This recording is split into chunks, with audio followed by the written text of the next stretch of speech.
Hey guys, thanks for joining me. Today we're going to take a deep dive on a new power station from a company you may not have heard of before. They're called OSCAL, and this is their PowerMax 2400. They've been selling this in a couple of the international regions like Japan, I think, and maybe even Europe for a little while, but they're now bringing it to the US. And it's got some cool features, which we're going to talk about. Now, as the name implies, it does have a 2400 watt continuous rated AC inverter, and that does have a surge rating of up to 5,000 watts. Now, this does use lithium iron phosphate chemistry, so it's rated to maintain at least 80% of its original capacity, even after 3,500 full charge and discharge cycles. And speaking of capacity, this thing has a built-in capacity of 1,872 watt hours. But you can pretty easily expand that up to 18.7 kilowatt hours, which is a monstrous amount of battery capacity. Now that would require 9 expansion modules to do that. I don't have 9 expansion modules, but I do have one. So let's take a look at that. All right, there is the expansion module. This adds another 1,872 watt hours. So let me just connect these together with this giant cable. Oh, right. There's no cable. That's what's really cool about this. Let me show you how this works. This power station is completely modular, like the inverter unit that's got the solar charging and all that. And we're going to get into all those other specs here in a little bit. That's all built into this top black part right here. And you can actually remove this. There are little tabs on the side. Now I can lift this off, and this can be actually attached to the DC module over here. So let me grab a little screwdriver. There's some silicone stoppers in here which keep everything kind of covered and dust free. And the connectors are keyed, by the way, in such a way that you really can't screw this up. So I can drop that down on there, lock it into place. And now this is good to go. I can take this whole thing and set it up on top of there. Now I could also have chosen, instead of taking the inverter module off of the main unit, I could have left it on there and just set the main unit on top of the battery expansion. So that's also an option. But the fact that you can do that at all is extremely cool. So let me go ahead and just set this on top. I do need to remove these rubber feet on the bottom.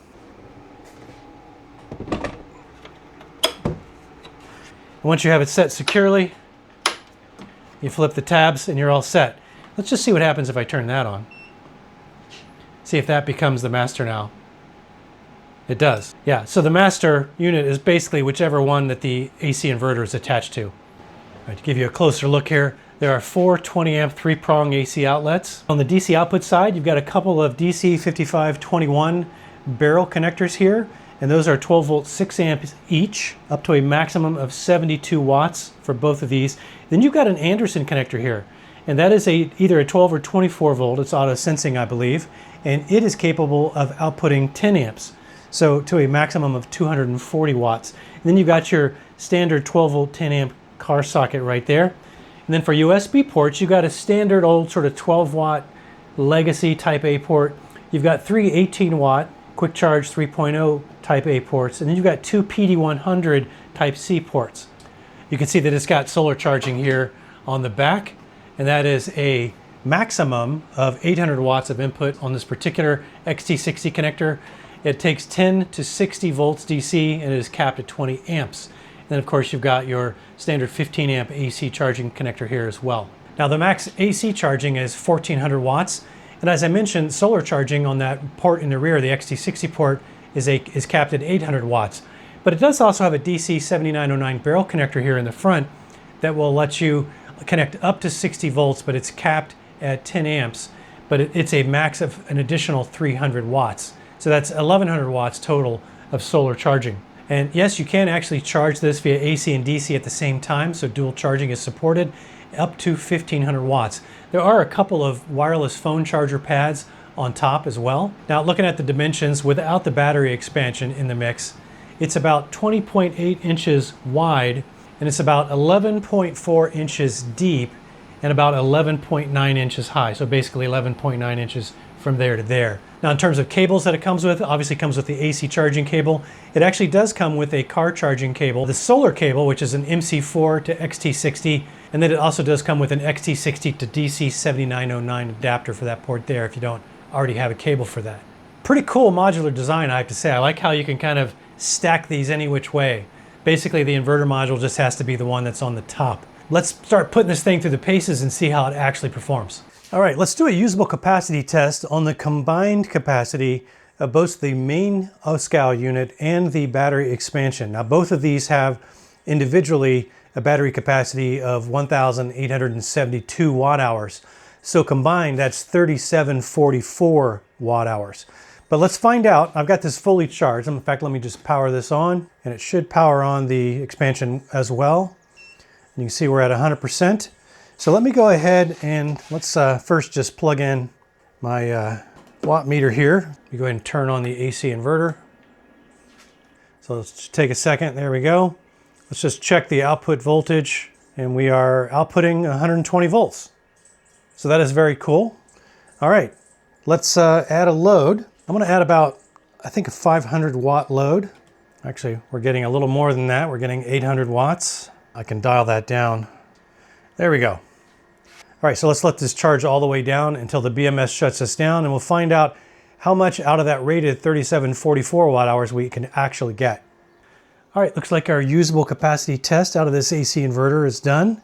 Let's see where we ended up. And we got 3,457 watt hours. And that's out of a rated 3,744 watt hours. So that is a well above average 92%, and maybe a little change after that, but 92+% of rated capacity. So that is an extremely good output number for usable capacity through the AC inverter. All right, let's do a DC discharge capacity test on this OSCAL PowerMax. And I've got my DC tester hooked up here, but I don't have the DC outputs energized quite yet. So before we kick off the DC capacity test, let's go ahead and take a look at the mobile app. All right, so on the mobile app, you can see there's pretty much the normal stuff. Now, this mobile app is actually called Smart Life, and it's not unique to this particular power station. They're using this sort of universal mobile app that can be used to control a variety of smart home devices. And one of the things that you can add here, of course, is the OSCAL PowerMax under the power inverter section of the app. But as you can see, you get sort of normal power station functionality here. I can see input power, output power. I can turn on the AC and DC outputs as well as the USB outputs. And if I go into the little gear icon or the bolt icon in the upper right-hand corner, I can actually do some pretty reasonable things. I can turn the beep on and off, obviously set temperature units between Celsius and Fahrenheit, but more importantly, battery management. I can go into charge and discharge settings, and not only at the bottom there can I control what the charging power is. It is nice to be able to drop that down from the app in case you want to maximize the overall long-term service life of the battery cells.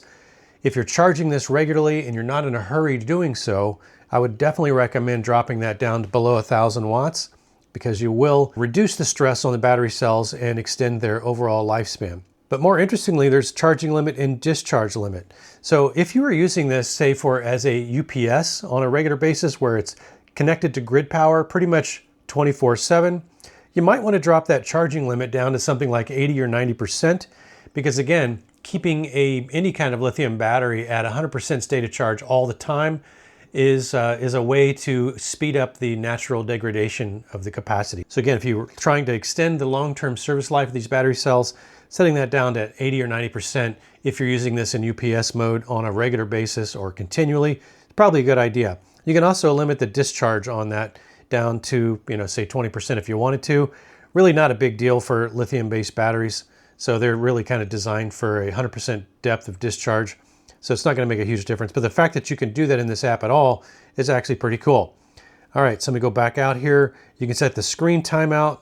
I'm going to go just put that to always on for my purposes. AC time standby time. So this is where you can say if the AC is not detecting any load, shut off any particular period. So this is where you protect it from running itself out of battery power if you forget to turn the AC inverter off after you're done using it. And then I can also update from here. And actually, I've already done an update using the app, and that works just fine. Also, actually, you can turn the speakers on and off. We'll talk about that more later, but that's kind of a unique but very cool feature that I'm going to find extremely handy. And like I said, I'll demonstrate that in a little bit. All right, let's go ahead and turn on the DC outputs. And you can see over here on the tester, if I zoom in on that, we're reading 12.15 volts. I'm gonna try to pull a full 10 amps. So let me go ahead and get that started. So we're gonna let this run and see if we can drain this battery pack till the BMS shuts us down. We'll find out how many watt hours we actually caught. All right, looks like our DC discharge capacity test is done. Let me zoom in here on the meter and see how we did. All right, as you can see, we got 1,588.9 watt hours logged, and that's out of a rated 1,872 watt hours with just this main unit. So that is a very respectable high side average of 84%, even though this test ran for almost 15 hours. So that is actually very good usable capacity numbers out of this PowerMax 2400. All right, let's do a solar test on this PowerMax 2400. I've got it switched around here to the back so you can see. And if I zoom in here for you, this is an XT60i connector. So there's a little copper tab right in between the negative and positive pins. And they do give you, by the way, the XT60i connector to MC4. We are at 0% state of charge and it's flashing. So I'm gonna go ahead and shut it down and we'll find out if it will wake and charge on its own. So we'll see you in the morning and we'll find out how this thing actually behaves.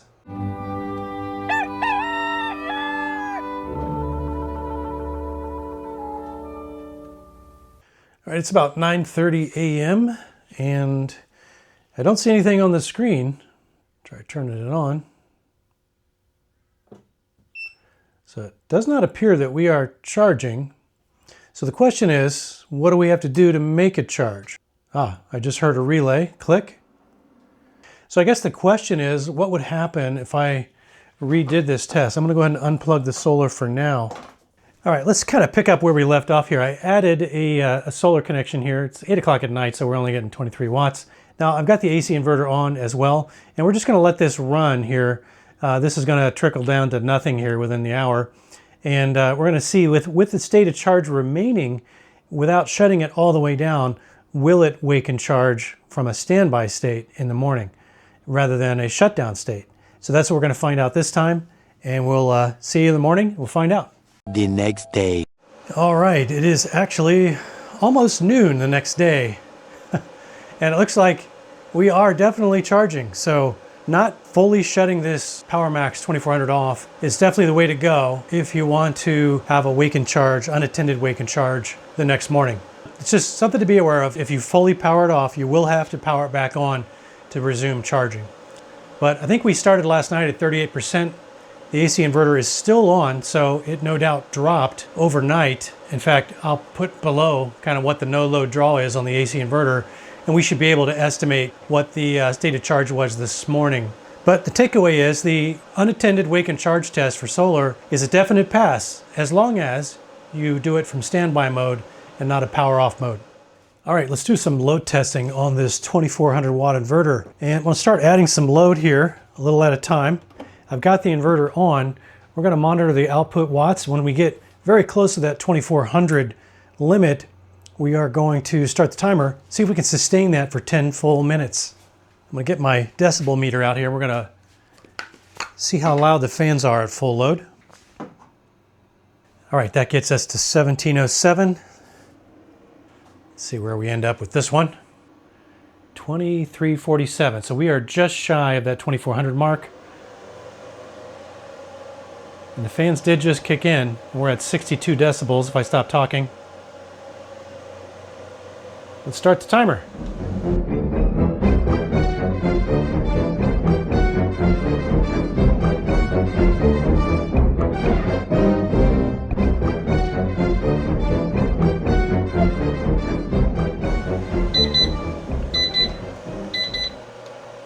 All right, so full 10 minutes. No problem, we are just about 60 watts shy of the max of 2400 watts. So if you were watching the decibel meter during that 10 minutes, you saw that it was pretty much locked on at 62.5. Any little variations there were usually me just moving around in the background. So it seems to be that 62.5 decibels is the max volume of these fans. And while that's not the quietest power station at max load that I've ever tested, I will say it's actually a pretty pleasant white noise.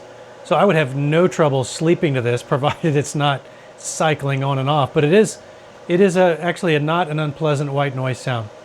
All right, having said that, let's see what it takes to trip this thing. So let me inch this up another 100 watts and just see what effect that has. And we'll start a timer just to see. We are getting an overload indicator right now. And we are 40 watts over rated. Let's just see if it lets us run that way for a while. All right, we've got it to a full minute running past rated. Let's take it up another 100 watts and see if it'll trip. Now we're 140 watts overrated. It's kind of interesting, we're still outputting. Let's see what the voltage is doing. Let me dial this back down so we're within the normal operating parameters. Right. The fans are kicked back in. Right. We're still holding steady at 119.9 volts. That's excellent. So let's see what happens again if I take this up another 100 watts. All right, voltage is holding steady. Now let's see what was going on when it actually cut off. So I took it up another 100 watts. Some of our load started dropping out. There we go. But the voltage really isn't dropping, not much at all. We're at 118 volts. So some of our loads are dropping in and out. I did see 112 volts there momentarily. Okay, so it doesn't seem that there's a lot of headroom on that 2400 watt rating, but you do get the full 2400 watts and then some, just a little bit, and it starts complaining as soon as you exceed that 2400 watt threshold, which is actually fair since that's what it's rated for. And it does do a little bit of voltage throttling, but I never saw anything below 116 volts. But yeah, so anyway, I would give this a definite pass. With a little bit of voltage fluctuation that we saw there is definitely nothing that I would be worried about. I just kind of find it interesting we didn't have a hard trip. We just had some weirdness at the end once we got more than about 150 watts past that 2400 watt threshold. So again, definite pass on the load test.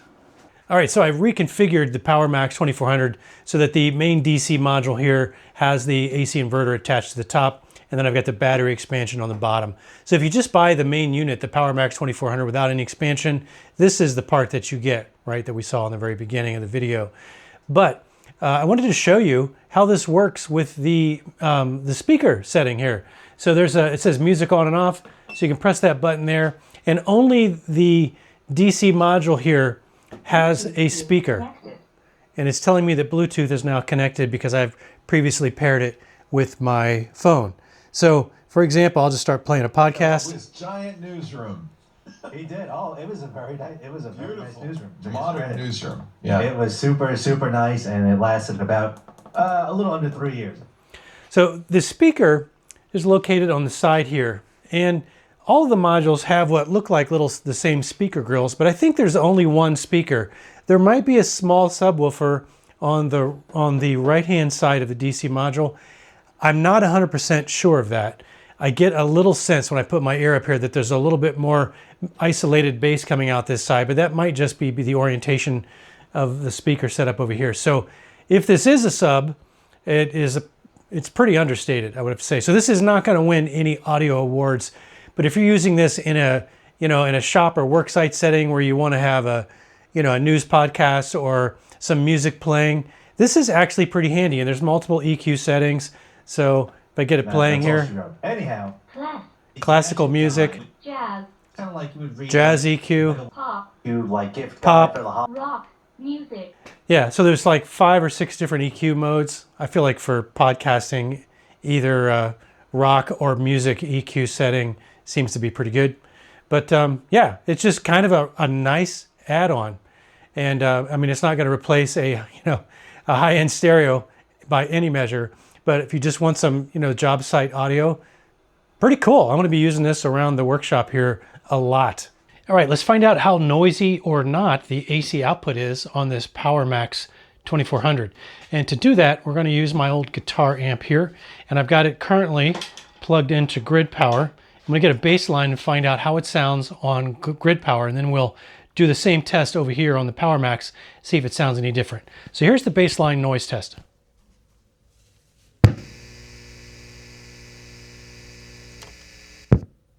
There's not a whole lot of noise, and I've boosted that about 9 decibels just so you can hear that a little bit better. So let me switch the AC cord over to the inverter on the PowerMax, and we're going to redo that test. All right, we're plugged in. The AC inverter is on. Let's see if it sounds any different.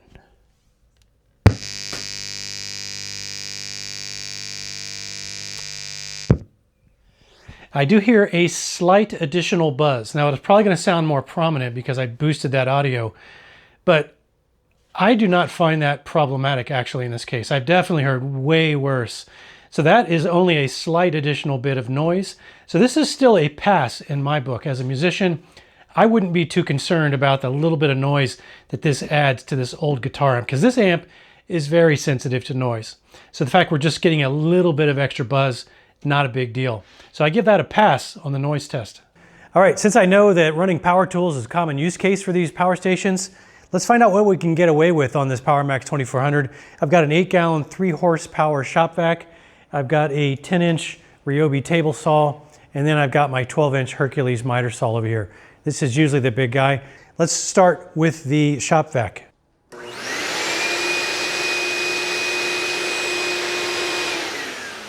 right, no problem with the shop vac. Let's try the 10-inch table saw.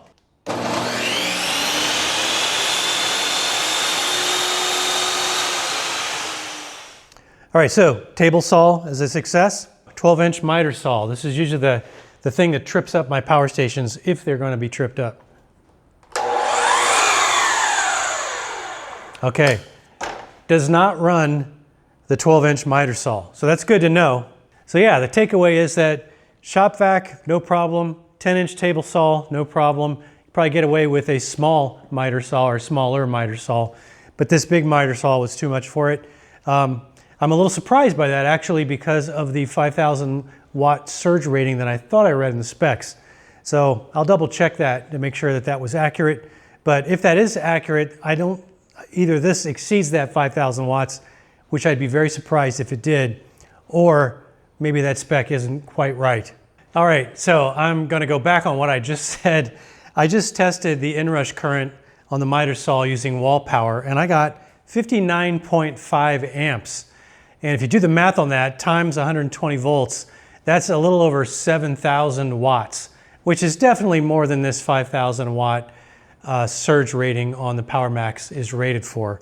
And the reason it shuts off on this and some other units that are lower rated, where it actually doesn't shut off or doesn't trip, is because this thing does not throttle the voltage down, which I actually prefer.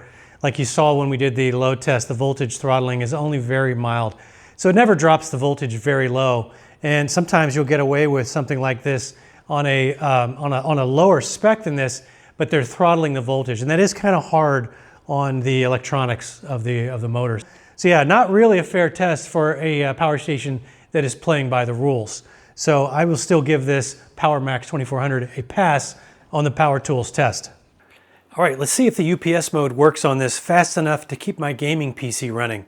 So I've got my gaming PC CPU and the monitor on a power strip coming into the AC output, and I've got grid power coming into the back. We're at fully 100% state of charge, so we're basically in pass-through mode right now, and we're passing through 471 watts.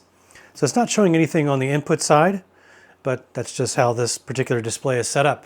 But let's simulate a power outage by pulling the power, and here we go. 3, 2, 1. All right, nothing happened on the screen. The computer stayed running. So let me plug it back in and see if it will switch back over to grid power in reverse. Here we go. Heard the relay. Nothing happened on screen, so we are up and running. So my computer was not disrupted in any way. All right, and I normally don't like to do this because it's kind of hard on my machine, but just to prove to you there's no trickery going on here, let me pull the power. Here we go.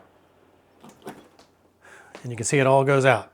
So once again, UPS mode confirmed. All right, so as you saw, well above average usable capacity numbers through that AC inverter at 92%, and very respectable DC usable capacity numbers at just over 84%, and quite a solid performer in every other category as well. So just a couple of other additional data points for you on the PowerMax 2400. I did test the no load draw on the inverter, and it seems to consume about 1.4% of the overall battery capacity per hour that the AC inverter is on. And if we do the math on that, that would equate to about 29 watts continuous, which I'd say is maybe just slightly above average, but certainly reasonable for a 2400 watt inverter. And it does also have a 5-year warranty, because I don't think I mentioned that before. I do have a couple of other observations that I think are probably worth mentioning. If you're someone who would want to be relying heavily on solar recharging, I do think that that 800 watt solar input cap on the rear connector is perfectly suitable if you're just solar charging this base unit, or maybe the base unit with one battery expansion.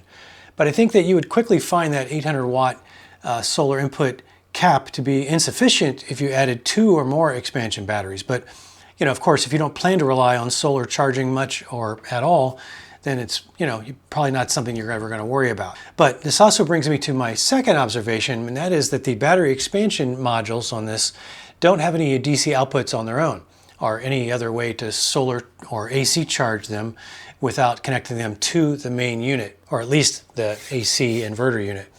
And given that 800 watt limitation on the main unit, having some solar charging capability built in on that expansion module would at least get you some additional flexibility if you did actually want to expand past just one expansion module and still be able to rely on solar for a full charge in a single day or less. So I think as it is, the lack of solar charging directly on those battery expansion modules does make taking advantage of the ability to expand past that 3.7 kilowatt hours just quite a bit less practical, unless, as I said, you don't plan to rely much on solar recharging.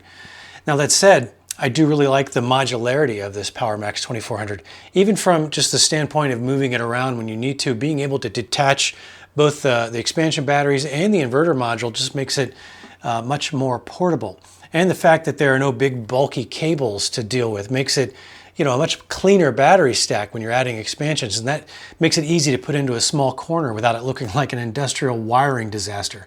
And then finally, having that built-in Bluetooth speakers, something I'm finding surprisingly handy here in the workshop. Okay, so let's talk about pricing. At the moment, you can find the main unit here on Amazon for $7.99, but there is actually a discount code that they provided me, and I'll put that down below in the description for you if you want to go check it out. That will knock off another $80 on that price. And I'll also leave an email address down there as well, because apparently as an additional bonus, the first 10 people who actually order one of these can send their Amazon order numbers to that email address, and they will send you free a 200 watt solar panel, which would normally be an additional $200. So the bottom line for me is that I think this OSCAL PowerMax 1500 is actually a very solid option and quite a welcome new competitor, I would say, in the US power station market. And I think it's going to be a pretty good fit for a lot of people. Oh, and by the way, if you have any questions about this PowerMax 2400 that I didn't cover for you in the video, leave those down in the comments section below, and I'll be happy to try and answer those for you as quickly as I can. Okay, hopefully you found something useful in the video or informative in some way, and if you did, please do me a small favor and click that like button down below for me. I'd very much appreciate that. And I also very much appreciate you spending some of your valuable time with me today on this video, and I do hope you'll come back and join me for the next one. Until then, have fun out there.